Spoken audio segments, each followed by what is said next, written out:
The introductory video on quadratic formula is when I'm going to use the opportunity to explain where this comes from. So you don't really need to know for the purpose of the exam where it comes from, but this is really for your own curiosity. If you have yourself a normal quadratic ax squared plus bx plus c, the a, the b and the c are normally numbers. So for example, if I had one that said something like y equals 2x squared minus 5x plus 7, for example, then a would be 2, the b would be minus 5, and the c would be 7. Notice the minus on the 5, because these are all positive terms. So if I wanted to try to solve this equation, I'm going to try to do it with just letters, because then I can replace the letters with any number, and I could solve it for every one. So the first thing to do, if you first of all look at the completing the square video, completing the square, then my method here will make a bit of sense, because I explain what I'm doing in a bit more detail there. So I'm assuming you have watched that video. You may understand now why the first step is to take a factor of a out of each of one of these terms. So then I'm dividing each term by a. So this term would be b over a x, and the last term would be c over a. And I'm going to complete the square now on what's inside the square brackets. I've still got the a on the outside, and inside the bracket I've got x plus, and it's half of this term. Half of b over a is b over 2a. I would square that and then remove what I would get if I squared that term, the last term. And the last term, if I squared this out, would be b squared over 4a squared, because when I square this whole fraction I get this term. And I'm replacing it now with the plus c over a.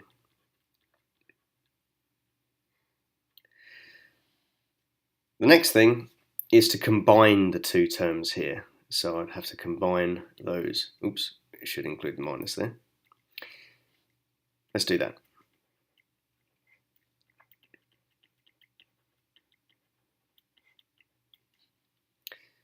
To combine these terms, I'd have to get the same denominator. And I can do that by multiplying the top and bottom here by 4 and a. So then on the top of this fraction, I could write 4ac and then minus b squared, actually, if I wanted to be clever about it. So 4ac and then taking away the b squared, and that's all divided by 4a squared. And now we're at a stage where we have to try to solve an equation, and the only way you can solve an equation like this is if I told you what the value of y is.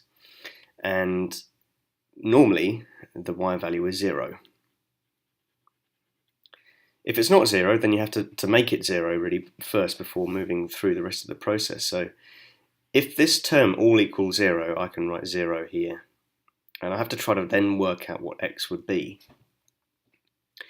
Easily I could divide everything by a, which gets rid of this, and it actually gets rid of all the square brackets as well. Both the square brackets have now gone.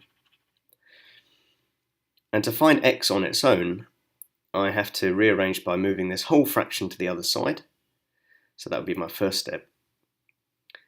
And that would then be negative, and I can make it negative by switching the numerator terms around. So on this side I could write b squared minus 4ac instead of 4ac minus b squared. So the negative version of that would be this, all divided by 4a squared.